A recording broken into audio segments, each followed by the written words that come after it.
Morning, everybody. Welcome. This is the morning meeting. It is also Sean's. Whose birthday is it today? It's the birthday of Chris LaCivita. Chris LaCivita. Yeah.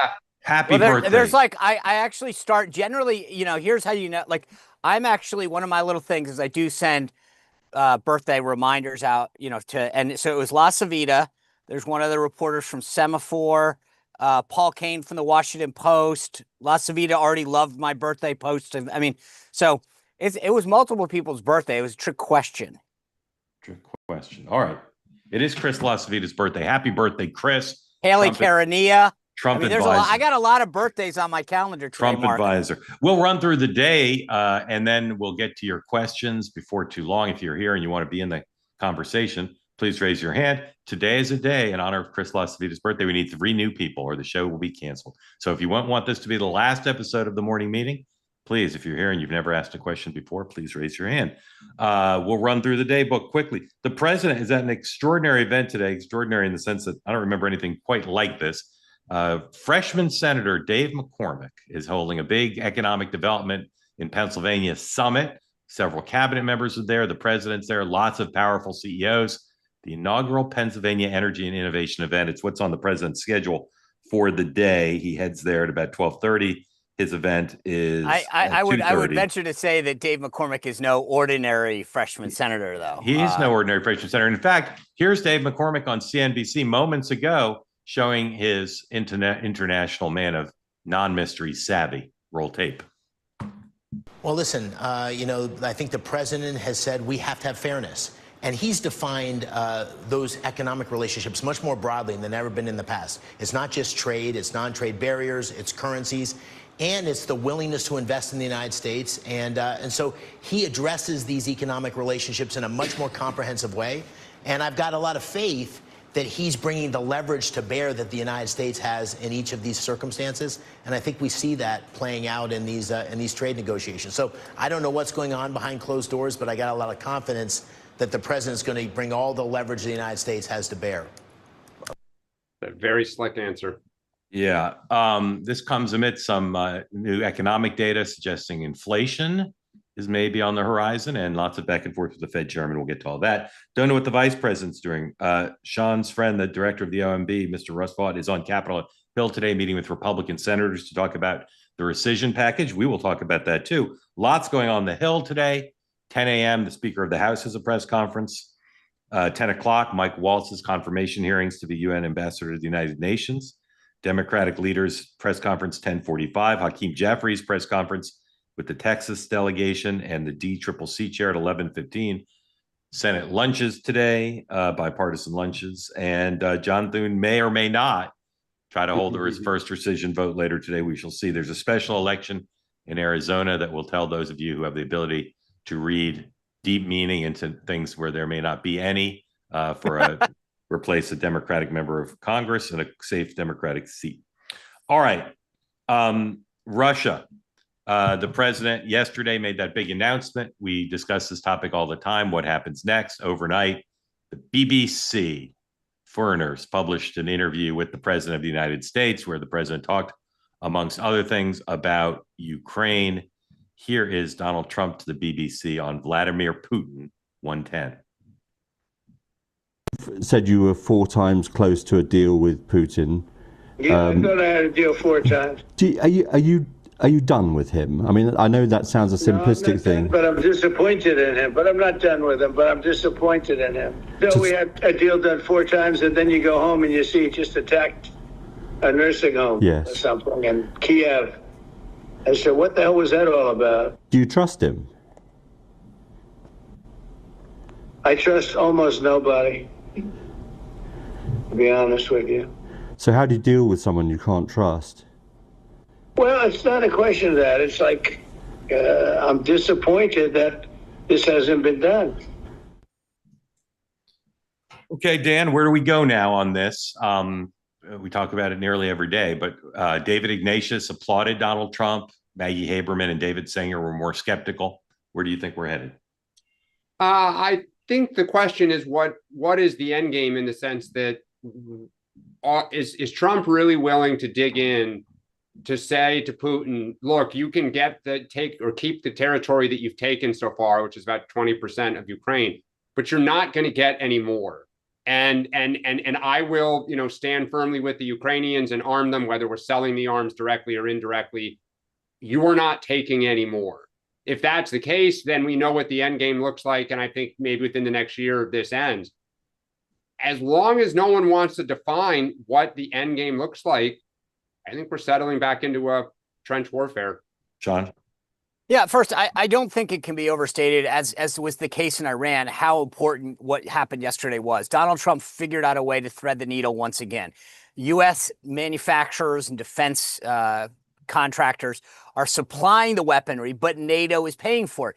That's a great news for the American taxpayer. It makes Europe stronger. It puts them more in control of their own national defense, plural.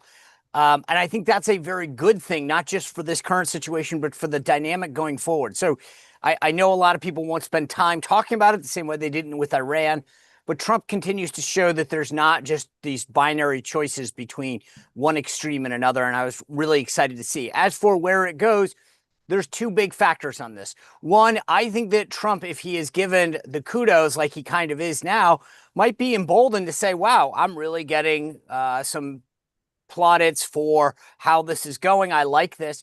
If Putin was smart strategically, he would recognize this moment and say, okay, Mr. Trump, I'm going to get on the phone with you again and let me figure. I mean, look, this is where Putin, as I've said multiple times, has overplayed his hand. I think it'll be interesting to see what Putin does in reaction to this, because if he continues to bomb and do things, he's going to push Trump into a corner where he's forced, both economically and militarily, to do what's necessary to go against Russia and to help Ukraine. So to me, the actual person to watch in this whole thing is Putin.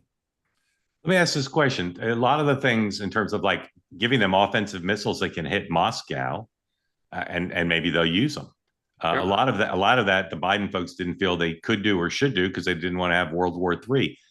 Since we're about the future, that means hypotheticals. What if they give Zelensky long-range missiles and he hits targets in Moscow? Does that force Putin to escalate the war? Well, and by the way, Biden was criticized by Trump and the right for how could you even consider that you would start World War III? Well, not everybody on the right. I mean, by the MAGA right. Right, but I mean, just the irony of the full circle here, or the 180. Well, all right, but what's the answer to my question? What does Putin do if they hit the Kremlin or somewhere else in Moscow with a long range missile? He's gonna hit Kyiv, and he's gonna. I mean, look, if the issue becomes if Russia feels threatened, truly threatened, then like any nation, you'd put everything on the table, and that's a scary proposition. Well, like they did with Israel, they're not going to hand them over offensive weapons without conditions. They're going to be very clear what they can do with those. But there's an account that says that Trump asked Zelensky, can you hit Moscow? And he said, no, we don't have missiles to do it. So Trump gave it to him. I understand that, but they're not going the same way that they talked to Israel down about retaliating with Iran. They understand that, that there's a much greater threat posed by a nuclear Russia. I understand. I'll try one more time with my hypothetical. If Moscow is hit by a Ukrainian missile, what will Putin do? That's the $1 million question. Does he go after a NATO ally and try to drag us in through Article 5? Dan, what does he do? Not what might he do? What do you think he'll do? I worry he might use tactical nuclear weapons on the front line. I do too. Yeah. Again, raise your hand if you've never asked a question before. I think I see some new people, but we need 3 to save the show, so please do that. All right, Jeffrey Epstein. Strange yesterday, with the exception of Laura Trump telling Benny Johnson that there's going to be more disclosure, everything moved in the direction of it's dying out. Charlie Kirk said he's not talking about it anymore. Fox News barely mentioned it. I think it was mentioned twice in the entire day yesterday. And it seems like the vice president played peacemaker between the FBI and the Justice Department. So, Sean, what is Laura Trump talking about? And is this dying out, the efforts of Democrats notwithstanding? Look, I said this the other day, and I'll reiterate it. If you give a crisis oxygen, it continues. And so what happened yesterday, I think, was welcome news by a lot of folks when Laura Trump said that greater transparency is probably coming our way. So that again raised expectations. So I've got to believe that they're at least considering some of those options about how do we get out there and do this. The other factor that came out last night on the heels of my sort of re-release of my interview with Dershowitz is he came back out and said it's not Donald Trump and Pam Bondi, but in fact, 2 judges in New York that are holding all this back, which is helping their case about what they have and don't have. So I think, again, if I were them right now, I would probably be a little bit more open about what we have and don't have, who controls what, and why there are restrictions about what can be released. But they need to figure out what the end game is sooner rather than later, play that card, and then move on. But doesn't it seem like doesn't it seem like if Laura Trump hadn't said anything, doesn't it seem like it's dying out? It's not leading the news anymore. But that's right. That's my point, though. You just gave it oxygen. But do they need more disclosure under the circumstances from a political they point didn't. of view? I mean, here's the problem. If what had happened yesterday with Dinesh D'Souza and Charlie Kirk kind of holding down the embers and trying to snuff out the fire, I think we would have been good. But they threw oxygen onto the fire and said, more's coming. It's Laura Trump. It's not some random person. Yeah. Therefore, maybe the signals got crossed. At the same time they were trying to snuff the fire out, they told Laura, hey, one option that we have is to do the following. That I don't know. That just seems maybe that was the intent, maybe not. But the bottom line is you've raised expectations once again. Yeah. And therefore, I think they need to do something and then agree that that's the last card you'll play. Dan, I listened to a lot of Democrats over the last 12 hours. You've got some saying we're for openness, we're for transparency, release everything. Pedophiles shouldn't be protected. They sound, like they could be MAGA. Then you've got people like Dick Durbin, who was just on CNN saying, well, Republicans wanted this, so now they have to do it. And then you've got Jeffrey saying, hoisted by their own petard, whatever. Like, what is the proper Democratic message in this situation right now? I would just say transparency. I mean, it's always a good answer. I get it. There'll be Democrats that are probably going to be embarrassed. Some former officials that may not feel pretty good that, if that happened, but so be on the side of transparency always. That's what I would do. And look, I think one of the things that is also starting to happen is there are journalists that have spent years tracking down, on this issue, investigating it. And I heard one yesterday who said that Tara Palmieri, who people can think whatever they want, that some of the victims in their lawsuits got a hold of lists that some of these men, or the men that they serviced, for lack of a better term. And if that came out, it would be, according to Tara and some others, it would end a lot of very prominent people's careers. Yeah. When you hear that, people start hunting. Yeah. So we'll see. So here's what one person who's watched this closely said to me. If you take Trump out of the equation and you look at all the other prominent men whose names have been raised, they're almost all Democrats. Yes. Like name a Republican who's been associated with it, the way like Bill Gates has. Oh, like, I want to be very careful here. Who's a Republican? Who's a Republican who was friends with Epstein, who borrowed money from him or asked him for money or banked with him? Name one. I want to be very careful here because some of that's alleged. Okay, all right, but it's bipartisan. It's bipartisan. Well, I don't know. I looked at the list of names of people publicly already associated. Publicly, I think that's the key. Yeah, publicly, and again, remember, like some people hit him up for money.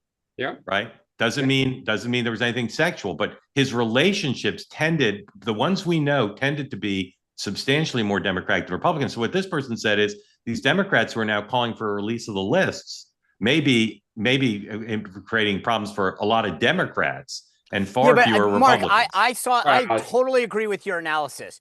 I saw that yesterday. It's not mine. It's my sources. Okay, no, fine, but I agree. Like I will stipulate that the names that we're talking about are the ones that are in the public domain, at least largely. right? So, but that being said, I believe that Democrats are playing a risky game here, which is they don't believe that Republicans will ever do it or that the courts will ever allow it. Therefore, they're trying to play a little triangulation here, which is we get to say it, we know it'll never happen. Right. But I think this is like a lot of things. You better be careful because, to your point, if finally somebody flips and puts this out and goes, you called for it, Bill Gates is not going to be happy. Bill Clinton's not going to be happy. I'm sure there's a bunch of other bills. So what? Dan, I won't read aloud. Text me the name or names you're thinking of. I'm just curious. Just text that to me. Don't tell anybody. All right. On the economy, a bunch of stuff's going on. As we said, there's data out from this morning. Go ahead and put up CNBC number 113 on inflation. Now, you, Dan and Sean, hold your horses. Let me get through all the economic news before you jump on this. Inflation picks up again in June, rising at 2.7 annual rate. Here's the way the Wall Street Journal framed the data. Inflation heated up to 2.7 in line with expectations. Pickup reflects potential sign companies are starting to pass tariff costs on to consumers. Of course, this has been the big concern. Also, the White House has continued to keep its pressure up on the Fed chairman to try to get him to resign. This is a tweet from James Blair, a deputy White House chief of staff. Now, in the Trump era, most people wouldn't bat an eye at this. In the olden days, when I started in the business, the notion that deputy White House chief of staff would tweet a photo of the Fed chair as Marie Antoinette would be unheard of. Of course, back in the days, we didn't have tweeting, but you get my point.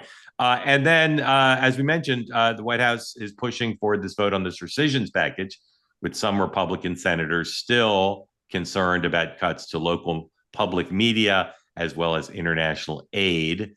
And this is coming to a head now with the president all in saying nobody better vote against him. And that obviously impacts the economy for a variety of reasons I don't need to explain.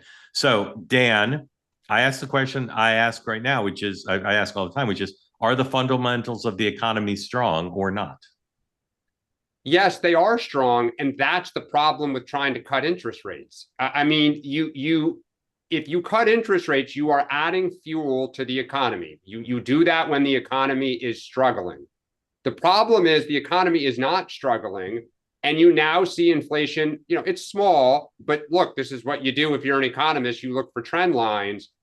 If Trump got his way and we cut interest rates, and not just cut them, but had the lowest in the world, as he keeps saying, you are juicing something that is already pretty good. The problem for Trump is the economy's good, it's not great. And what he wants is great. He wants the greatest ever. So I do too. Yeah, but Sean, you can't get, if you have something that's good and you start slashing interest rates and you see inflation, it's actually worse than 2.7, because when they take out volatile food and energy, it was 2.9. So the challenge is the Fed keeps saying we want to wait to see if inflation settles, which is a good answer. So I think on the one hand, it's good for Trump that it's in a pretty good place. First of all, look, it has settled. Number one. Number two, when you look at the other inflation indicator, what's it called, PEC or something, that's very low, much lower to 2%, which is where Powell has said that he wanted it. Where they want it. Yep. Trump's exactly right when he talks about, he holds up a chart. I mean, the Japanese, all of our other trading partners are much lower basis point wise. I mean, the bottom line is, because they're not as good as us. I get it, but why should have a better economy? Why should we have a worse system of lending than they do? I mean, to me, I get what Trump's doing. I think absolutely. Why would you want good when you can get great? Because what you always try to thread is a good economy without inflation taking off, which is why when and what's the core, by the way, the core of this, if you look at the report, is all housing. I mean, this is not consumer and durable goods for the most part. Well, I don't know. It is some. Yeah, I haven't had a chance to go through it. Point three was durable goods. The rest of it was housing. Well, again, look, nobody wants inflation to pick up. I believe that's bipartisan. And so you got to do everything you can. Look, we lost because it took off. So, I mean, you run the risk. Look, if you want it, own it. And if it surges, and we will. And if it surges, you know, you can talk to president. I will say two other quick points. Those headlines across the board are highly misleading. It's almost like the media needs at some point to be right. The idea that inflation surging is just not factually true. It's not what happened. It's not what the report says, and it's not only in line with expectations, but many of them called for 3.0. So to see it at 2.9 and 2.7, or 2.9 on core and 2.7 otherwise, is again just not an accurate representation of what the report said. That's just not true. What part? What did I say that wasn't true? What did economists expected it to pick up from 2.4 to 2.9? It picked up from 2.4 to 2.9. You can say we shouldn't be concerned at 2.9, but to say that that's a miss. Fox News's headline, the Wall Street Journal. Hold on. Those are not beacons of progressive policy. Hold on. You know, the famous scene in Annie Hall where Woody Allen says, I happen to have Marshall McLuhan right here. Ah, there he is. All right. I happen to have David Bonson right here. David, could you adjudicate, clear up, and elucidate my two colleagues on what this data actually means, please? After you unmute. Got to unmute still, David. Oh, David, you're muted. You're still muted, David. David, you're still muted. Holy cow. Must not have a speaker on either. David, you're muted. Let's try one more time. Yeah. You can't believe how wise what I just said the last 15 seconds. Treat it as a dress rehearsal. Try again. Dan is trying to make a very good point here, but he's missing a certain fact that I think is affecting his conclusion. And that is that you do not cut rates when the economy is really good, when the rate is already at the neutral rate. Because they have a posture of tightening right now, I would advocate for them cutting rates, not out of an inflation issue, not because I think the economy needs to be goosed, but because there are elements in the economy that are rate sensitive that are hurting for no reason. There is not a need to have a tightening posture. Such as, what are those elements? Most of the issues are real estate related, is that they basically are freezing housing and they need to get mortgage rates down on the long end. But there's also a lot of floating rate corporate debt that is now hitting a reset. You got to remember 2020 and 21, a ton of corporate borrowers were buying at 3, 5, 6-year terms. Some of those rates are now resetting. And so I just think that the Fed is behind here. Now, I vehemently disagree with the way the president's handling it. The jawboning that undermines independence, I think, is the wrong messaging. But I don't believe it's true that we're sitting here for the first time in 17 years, 15 of 17 years, the Fed funds rate was at 0. And now we're saying, oh, well, they're going to risk bringing inflation back if the rate is 3.5% instead of 4%. The reality is that the Fed funds rate is not the inflationary mechanism whatsoever. And what we have to do is produce more goods and services that basically is the most anti-inflationary thing we could ever do. Right. David, two questions for you. Thank you for all of that. First of all, is Sean right that CNBC and the Journal are being too negative in framing the number? About the CPI? Yeah. No, I don't know that it's an overly negative framing. I think that they're both talking about a different element of it. The headline core thing alone is a big distinction because more or less you're going to get a delta between headline and core every month when oil prices go up. Right. And when oil prices go down, it pushes it the other way. And what you get politically, and I saw the right do this all through Biden, whenever there was a better number, they used the core number. And when it was worse, they used headline. That's what I think the Journal and CNBC are doing, is cherry picking here. To me, and Sean, you said PEC, it's the PCE, the personal consumption expenditures. That's the one the Fed looks at because it doesn't have a 40% weighting in housing the way that CPI does. And CPI isn't really measuring housing. It's measuring what they call owner's equivalent rent, which is a very lagging, difficult indicator to try to get to some element. If we were really looking at the true on-the-ground inflation level right now, it is below 2%. Yep. Goods inflation is at 0%.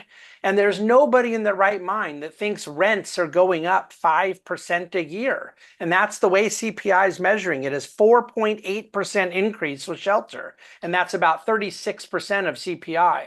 So that's where I just think they're off in the way they're measuring it. They're behind. All right. On the Fed chair, the Washington Post has a story leaning into Kevin Hassett, Sean is more of a Bessent man. I continue to be more of a Hassett man, although I hear so many mixed things about whether Scott Bessent will take this or whether Kevin would take it.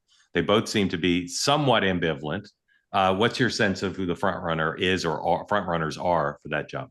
Well, I know both guys. So I know Kevin particularly well. I would love to see Kevin Warsh, the other Kevin who seems to have fallen off the at least public discussion. I'm not convinced he's fallen off the private discussion. But I think our country needs Secretary Bessent at Treasury, period. I think we need him at Treasury more than we need him at Fed. And it's a more difficult job. And so I'd rather see Bessent stay at Treasury. All right. I'm not asking. And Hassett, I have a very hard time believing he wants the job from what I know of him, but indicators are that he does. All right. So that's what you think ought to be. What do you have any idea what is? Do you have any idea who's actually the front runner right now? No, I do not know what the president's really thinking, but I do know that anyone who says they know doesn't. Really? I don't know that that's true. Yeah. I'm confident. I'm confident in saying that both of what I believe the front runners are ambivalent, at least partially. They may not be 50-50 ambivalent, but I think both of them have mixed feelings about taking it. How's that? I will tell you, Mark, that markets would love to see Kevin Warsh for the reason that, first of all, he would be cutting rates. He will be sympathetic to a lot of the points President Trump's making here. And President Trump was right in 2018 when he believed that Powell was tightening too much. I may not believe in the executive branch interfering with the Fed the way he does, but he has had a good instinct on this, even if sometimes for the wrong reason. Ultimately, President Trump just always loves low rates. He's a levered real estate guy. That is what it is. But Kevin Warsh would at least indicate to markets that they're attempting to do this in a little bit less political of a way. Warsh is an old Morgan Stanley guy. I worked with him when I was at Morgan and a Fed governor himself, but I think he'd be a fantastic Fed chair. And I believe Warsh just met with, I believe he just met with Trump. That's the one thing he's got going against him.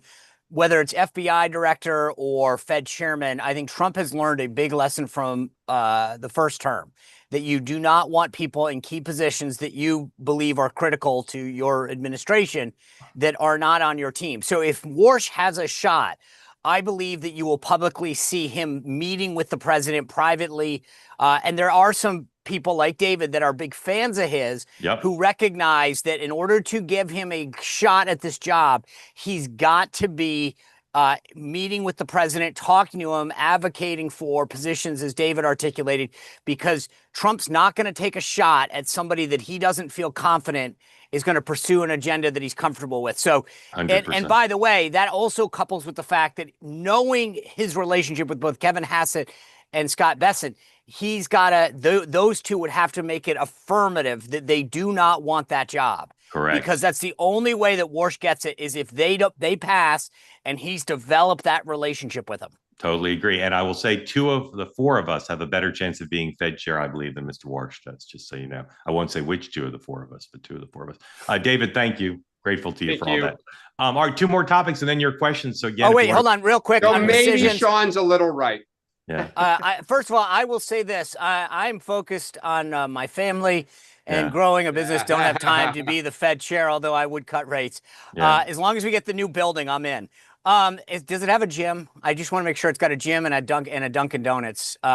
Anyway, I will say we glossed over the rescissions real quick. I believe this is a critical moment.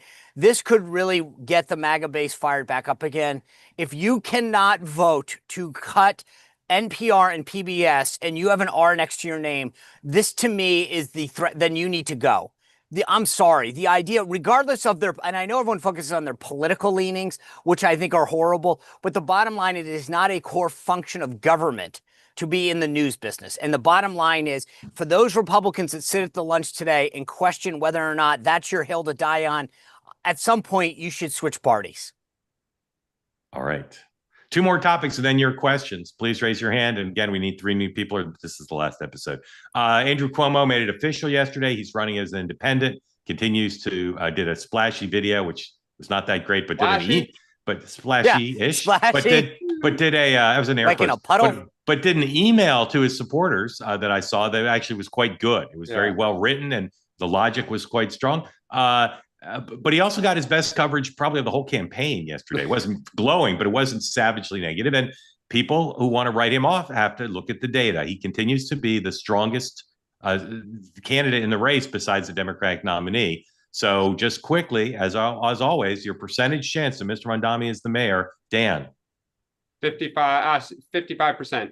55. Sean. 83.1. The correct answer is 57%. Okay. Lastly, Barack Obama spoke. By the way, can I just say, you talked about this yesterday. If that September date comes around, the 1st or whatever, and no one drops out, my number jumps real quick. If he doesn't get that coalescing around him or anyone else, it's over. That's election day. 100%. Okay. Lastly, Barack Obama spoke at a fundraiser in New Jersey on Friday night at the home of the multi-millionaire governor of New Jersey.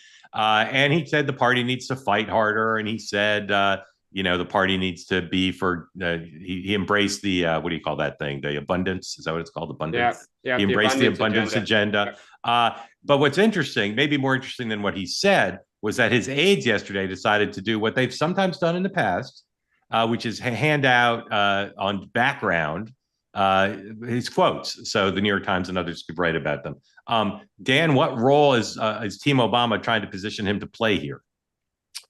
I mean, it is so classic Obama. It is leading from behind. I mean, it is. Where was he when all this was going down and law firms were terrified and the elected officials in the party were in the fetal position? That's when they needed somebody with backbone to say, hey, we need to stand up and fight. And I'm going to, help lead this a little. We all laughed at Hillary Clinton putting out the tweets and other things, and that she was not a good messenger for it. But I don't understand why they leaked it now. I don't understand, what he thinks he's going to accomplish. If he really believes this, when Gavin Newsom was standing his ground, he should have come out and provided some support for Gavin Newsom. Roll up his sleeves. To now sit there at a fundraiser on a Friday night and say the party needs to get tough. Like, he was the biggest wimp in the party. By the way, just so we're clear about the party getting tough, there's a cringy video last night of Ken Martin, the DNC chair in Tennessee, saying, we're down here fighting for Tennessee because this is with a state rep from Pennsylvania. And I'm thinking to myself, Obama's talking about the party getting tough, and the party chairman is in Tennessee talking about flipping red states. It's like, dude, you actually have an election in New Jersey. But I mean, if you look at Obama's history, he was really detached from the midterms in 2010 at first. For the first year and a half, he thought it was like beneath him to get involved in it. Then by the time they realized what was going on, they were like, it's a little bit too late. He set up the whole, Organizing for America instead of helping the DNC. They did not share a lot of that with the DNC after they left. He was not very involved after he left office in 2016 with everything. And then in 22, when he did try to go see Joe Biden in 23 to express concern that his campaign was getting off to a slow start, they leaked that he basically said, what the F are you doing? But he didn't do anything after that. Right. He's as interested in building the Democratic Party as I am in Australian rules rugby, which is to say, I'm not totally uninterested in it. I'll check a clip on YouTube on occasion, but I'm not there on a sustained basis. I feel like this is all about like a narrative. Like he wants to pretend he cares so that he can go play golf tomorrow and say, I did show up. It'd be great to know what led up to their decision to say, let's type up the remarks and hand them out. Like what's their metric of success? Certainly not the three of us mocking him, but what is their metric of success? Because what do they hope happens? So here's what I believe probably did happen is that you've got, when you're at this level, Obama doesn't have the key political operatives around him anymore. That's just the case of any political former. But I'm just wondering, did somebody say, oh, Mr. President, that was a great speech. We should get it out there. And no one's thinking, again, five paces down the road. Right. He's got access to the top. He's got access to the top minds. All right, gentlemen, welcome in. Glad to have you all here. I just want to affirm that all three of you are new to this program. Chris, you're new. I like this strategy. Chris, you're new. Tim, you're new, right? Yeah. And Pete, you're new. Yes, sir. So the program's saved. The pressure's off. No one else needs to raise their hand. Gentlemen, great to have you here. Let's run through our normal procedure. Just say where you are. Pete. Hey there, good morning. I'm calling you from Bozeman, Montana. Bozeman, Montana. Nice. Tim. Hey, I'm in Elkhart, Indiana. Elkhart, Indiana. Chris. East Coast? Chris, Sorry, Chris, gotta got unmute. unmute, Chris. Oh, I'm from Southeast Kentucky. All right, now you all are from what Sean and I would call the heartland of America. Dan calls flyover country. So that was a joke. Glad to have you here. Thank you all for joining. Pete, you first. Let's do all three of your questions together for in the sake of peace, love, and understanding, and then Sean and Dan will answer. Pete. Sure, I have two foreign policy questions, but before that, a recommendation and a thank you. So I discovered the show late last summer, early fall, before the election, and just a lifeboat in the middle of a storm, and crawled in and have been here ever since. Thank As you. has my wife, and we recommend you all to all of our friends. So thank Amazing. you, Thank all you three. for that. Thank you. By the way, you guys have upped your sartorial game today. Very impressive. Still early here, so I'm in my pre-work t-shirt. Second thing, Mark, Small World Department. Many years ago, I had the great good pleasure of getting to know the late economist and Nobel laureate Thomas Schelling, and I believe he worked with your dad. He did. They on wrote a arms book. control They were at close, Harvard. close, and they So- wrote a book together. Yeah, he's an incredible Yeah. man. One of this, literally one of the smartest Americans of all time. Yeah, and a great gentleman. Yeah. And boy, we could sure use him around today. Yes, sir. First an admonition, then two quick questions on foreign policy. A couple of episodes ago, you guys asked the question about the most underrated cabinet secretary, and I would just commend to you Chris Wright, the Secretary of Energy. Good If call. you've not heard him speak to the interrelatedness between human well-being and reliable and affordable energy, you should. It's the most articulate exposition of why those two things are interlinked, and he cares about the environment deeply, and we're just so lucky as a country to have somebody of his caliber serving. Great recommendation. And he's at that McCormick Summit today in Pennsylvania. So he'll be speaking. Yeah, and he would be a fantastic guest for any one of you on your shows. Really recommend that. Yes, absolutely. All right, all great stuff. Pete, your two questions. Two questions quickly on Ukraine. Like, guys, what is the end game here? I just don't get it.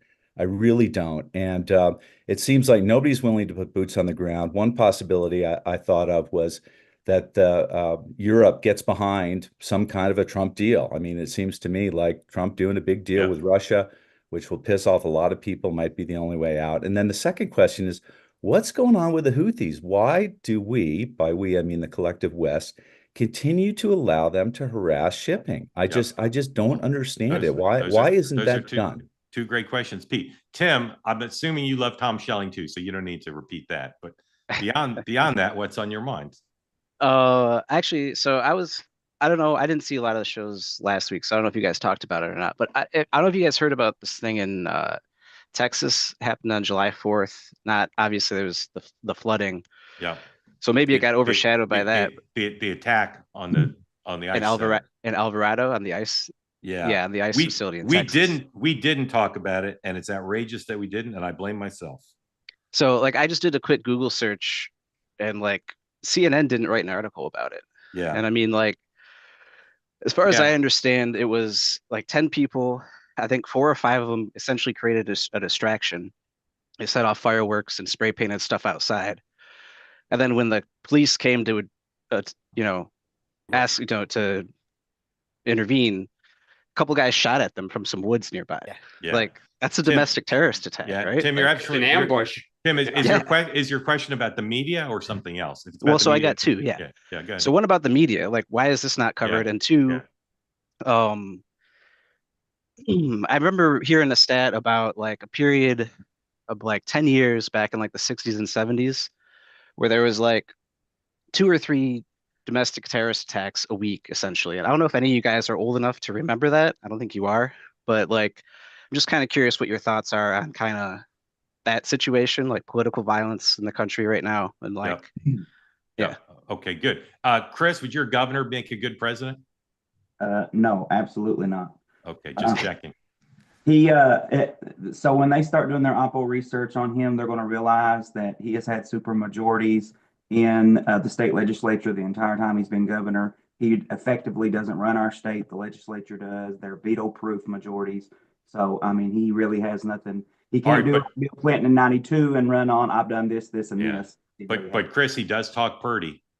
Yeah, he is very, so that is the reason he's so popular. During the floods and during COVID, he did have that Bill Clinton empathetic fake kind of thing going on. But anyway, I've never voted for him. But so my questions are, so for MAGA, I think Trump is heading toward a very ugly public breakup with MAGA.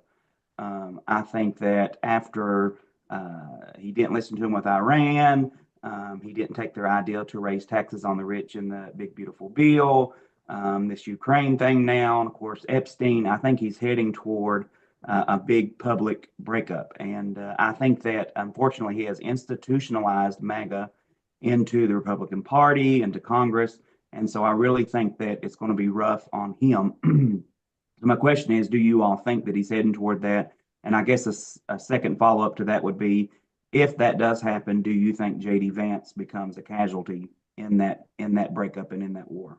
Okay. All right. All right. Before we answer, I need to tell you, everybody, two things that have crossed my inbox since the program began, both occurring on July 25th. Was reported previously, but now official. The president's going to Scotland to do some golfing at his properties on July 25th. That'll be a big event. It'll get a lot of coverage. But here's what will get more coverage. Politics and Eggs in New Hampshire is a regular event where they invite leading political figures to speak, often presidential candidates. I've been honored to address it, Politics and Eggs twice. The guest on July 25th at Politics and Eggs, South Carolina Congresswoman Nancy Mace. Batten down the hatches, everyone. This is big. Sean's looking at me like I'm nuts. All right. Is Neil Levesque still in charge? Because I'll be checking with Neil on this. He's co-in charge. He's not the only one. All right. Here we go, guys. Lots of questions. I'm going to answer them first in succession, and then Sean, and then Dan. None of us know how the war is going to end, but I would say Europe's going to have to step up, and I think this latest development might do it. But they're going to have to do something to make Putin back off, and I don't see how it happens without that. The Houthis, it's episodic and weird. It has to do with the Saudis to some extent, but I don't know why we attack them and then back off and let them continue to make mischief. Seems like there should be a one big signal. The ICE attack, we should have covered it here. It's my fault. And the press should have covered it. And I think the floods played a role. I think also there wasn't a ton of access to information in real time. And I forget what day of the week it happened, but it's a summer too. People are short-staffed, but no excuse. There's tons of terror. I saw a list the other day, and most of the items on the list were things I know about and I knew about and heard of. But seeing them all in one place, there is a big swing in these kind of violent and often deadly domestic terror attacks. And the president's relationship with MAGA is unbreakable.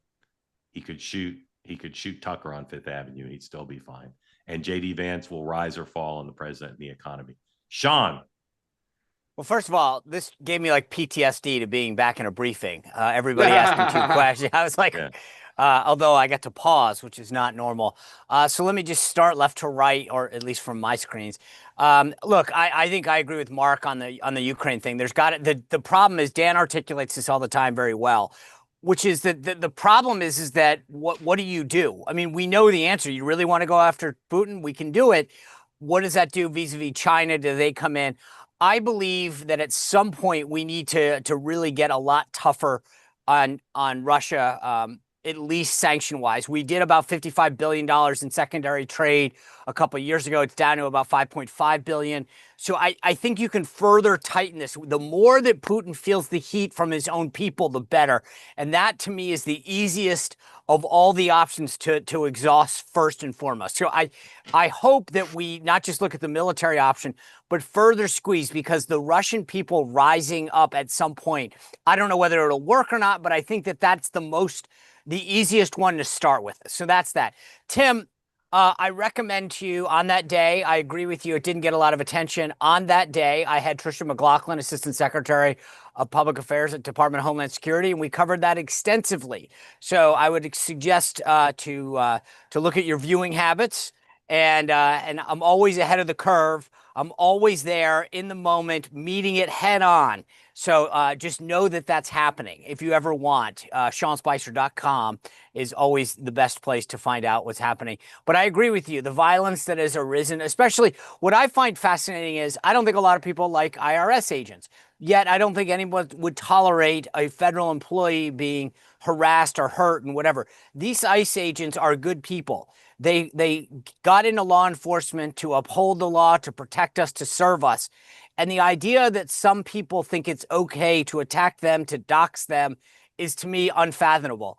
The Democratic Party has always stood up or claimed that they have for federal employees and union workers, and yet because of the mission that they have and it not being politically agreeable to them right now, somehow don't have, when was I honestly can't think of a single Democrat that spoke out about this attack, not one.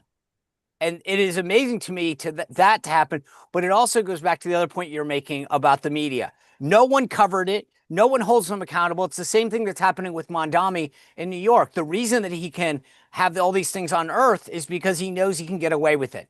The media in this country, which has always been largely, far left, continues to be an appendage of the Democratic Party and allow them to get away with certain things. When I was at the RNC, if little Timmy did something at Thomas Jefferson Middle School and his dad was a Republican, I got a call and asking if the RNC would denounce it. I joked one point with my counterpart. We had a really good relationship at the DNC. And I said, do you get any of these calls? And he's like, I don't understand what you're talking about. It just doesn't happen.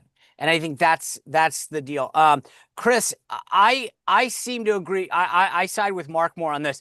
Unless immigration becomes the central issue in MAGA, and that there's anything that is perceived as being amnesty or amnesty light or a path to citizenship, I think the president's going to continue to rule over MAGA. And with respect to JD, I think if he continues to draft the way that he has, the MAGA, not entirely, and it'll depend on who runs, if anyone else runs in a primary and who that person is. I think largely he stands to inherit it, minus that immigration piece. Dan.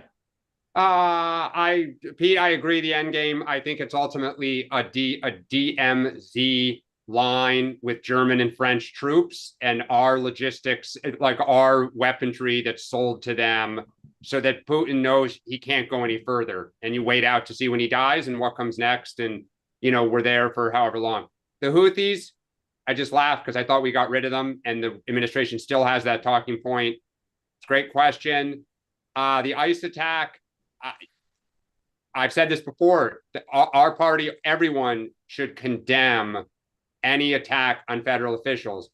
We've, I think, appropriately gotten upset when the Trump administration, or before he came back in 2.0, when he talked about the FBI being horrible and that the FBI was totally corrupt. Judges are terrible. Like, all these judges are awful people, right? And we saw an increase in threats to judges. So I don't like it when Trump and the right does it. And I don't like that the left is silent about attacks on ICE. And even worse, you have Democratic elected officials saying, we need to kind of cause trouble. We need to get in their face. We need to risk being arrested. I think one person said risk being shot at, which is just crazy stuff. So I hope everyone calms the temperature down.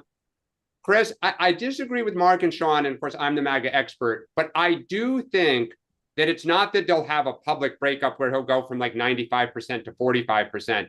I think what you could see is little slivers of 2 and 3% here and there that start to chip away, because you have to govern and you can't be absolutist in a lot of this. Just like we're talking about on immigration, there's a thing today, there's a poll out by, I think it was Fazio, I forget who it was, about this Obama tax extension coming up for healthcare that allows people tax credits to buy healthcare. It is a lot of working class people that buy those tax credits. The poll showed, this is Trump's pollster, that if Republicans were to extend it, they would go from being down in the generic congressional race from 5 points to, I think it was up 7, something 6, like yeah. that, 6. If they don't pass it, they go from down 5 to down, I think it was 18. 15. 15. Oh, okay. But if you disappoint a little here and there, he won by a little in 16. He lost by a little in 20. He won by a little in 24. You lose 5%, you got a problem. Gentlemen, couldn't be more grateful to you, not only for coming on and saving the show, but for being part of Two Way and for asking us such thoughtful and well-informed questions. So thanks to all three of you. Very grateful to you. All right, if 3 saves the show, here's an existential question: what does 4 do? Does 4 get a free Whopper? Are we going I think over we get today? to count it in the future. Are we not doing 10 o'clock? I like it. Free Whopper. Ben Bruni. Just one, Ben. Just one. It says Ben there. I thought you were like, I don't know what, yo-yo. Ben, welcome in. Thank you for joining. Tell folks who don't know where you are, what's on your mind for Sean and Dan. I'm in Sandusky, Ohio.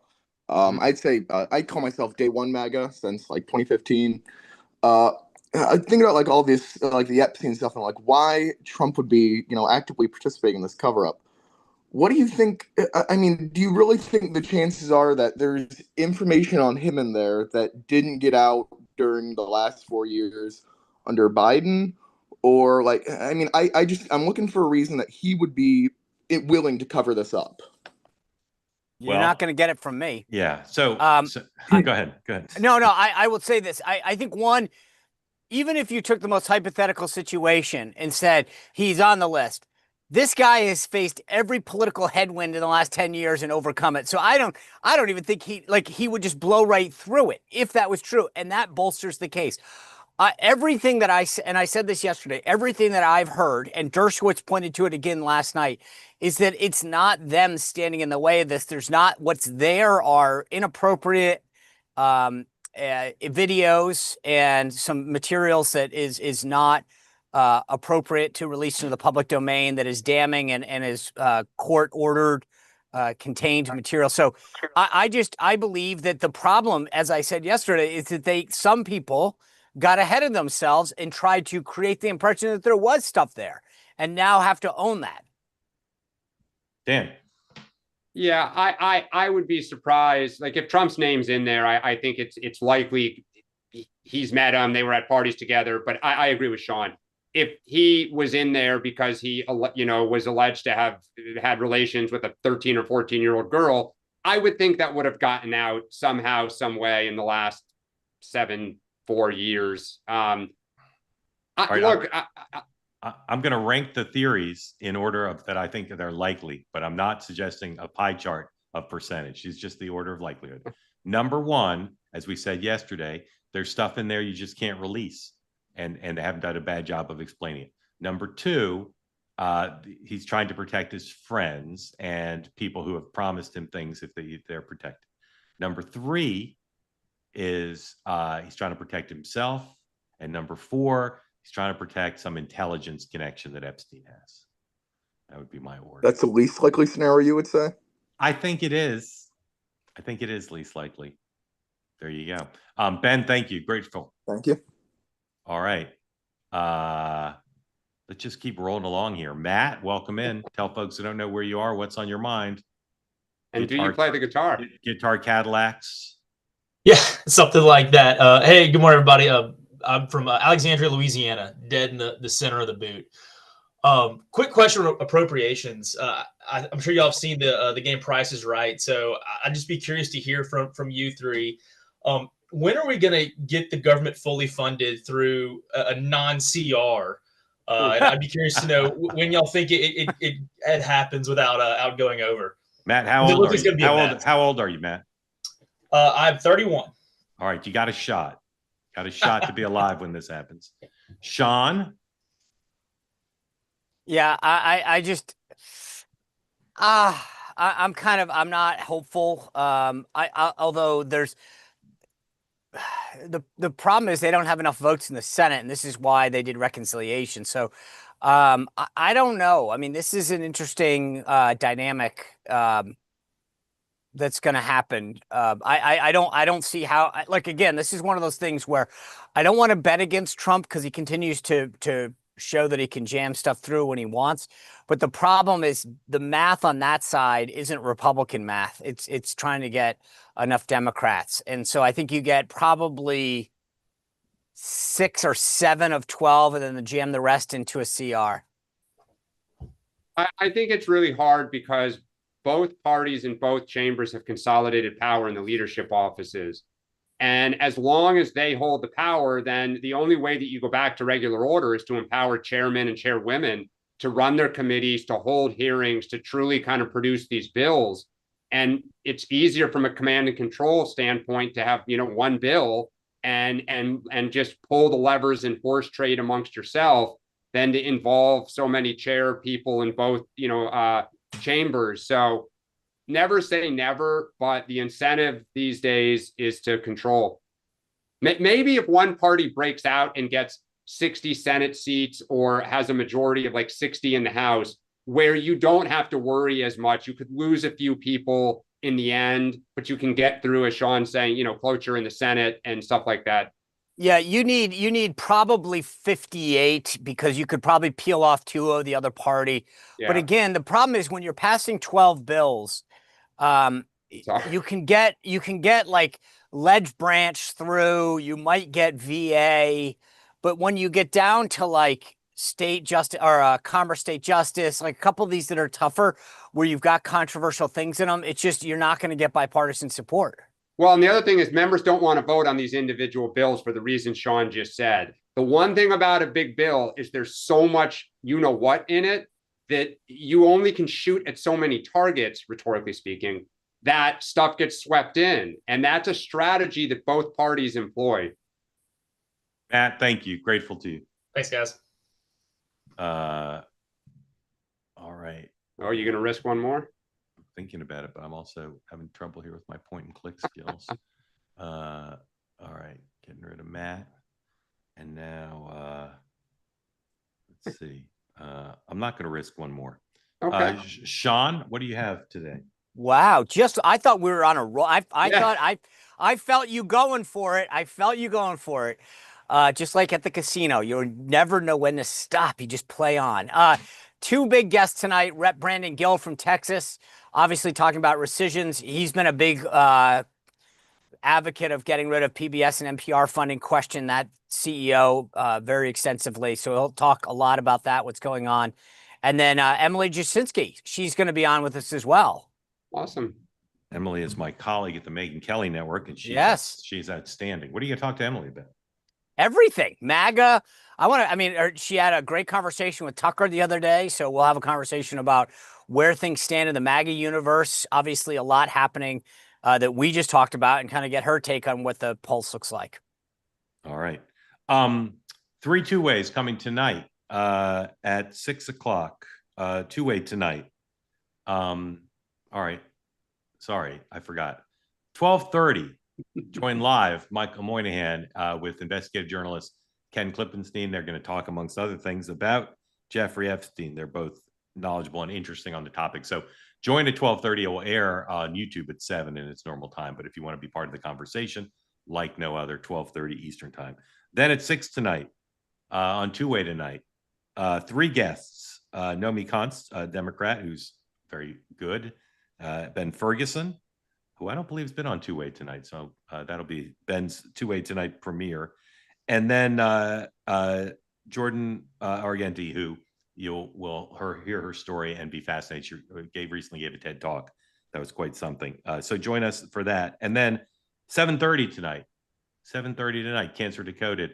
Again, our modest goal, working together with Dr. Patrick Soon-Shiong, is to build the largest community in the world to help not only spread information about cancer and how to fight cancer, but also support and comfort for those who are dealing with it by sharing stories and information. Our guest tonight is Senator Bill Cassidy, who's also a doctor whose spouse happens to be an outstanding cancer expert as well. So join Senator Cassidy with us tonight, 7:30 Eastern time. Chance to ask both doctors questions. We'll talk about public policy. We'll talk about cancer. And again, as always, your questions are not just welcome, but encouraged. So please join us tonight at 7:30 Eastern time. Sean, what's the metric of success for the president today in Pennsylvania? Oh, interesting question. I think positive coverage about AI and what, how much we're investing in leading the way. So what is the U.S.? How can we position ourselves and our companies here to be leading the way on this effort? So I think this is actually, to me, a really broad message beyond Pennsylvania, beyond America, to the world. Here's what America's going to do. Yeah. Dan, have you already run today? I did, yeah, did 7 miles this morning. So yeah. Was it humid out there? It's unbelievably humid. That's why we have Gatorade right here. I gotta crank the AC. I am taping in shortly today's episode of Next Up. And my reported monologue will be on one of Sean's favorite topics, which is the media's continued failure to hold itself account for scrutinizing Joe Biden's loss of mental acuity. I'll tell you why on the program, why that's back in the news. And my guest is one of my professional heroes, Alexander Britton Hume. Britt Hume of Fox News will be joining me to talk about the media and history and Donald Trump and everything else. And I used to sit in the ABC News White House booth next to Britt, and I learned a ton from him, and I couldn't be more excited to talk to him today. So that'll drop later today on Spotify and Apple and YouTube. Look for that. And I'll see you tonight at 6. Gentlemen, have a good day. See you in 23 hours.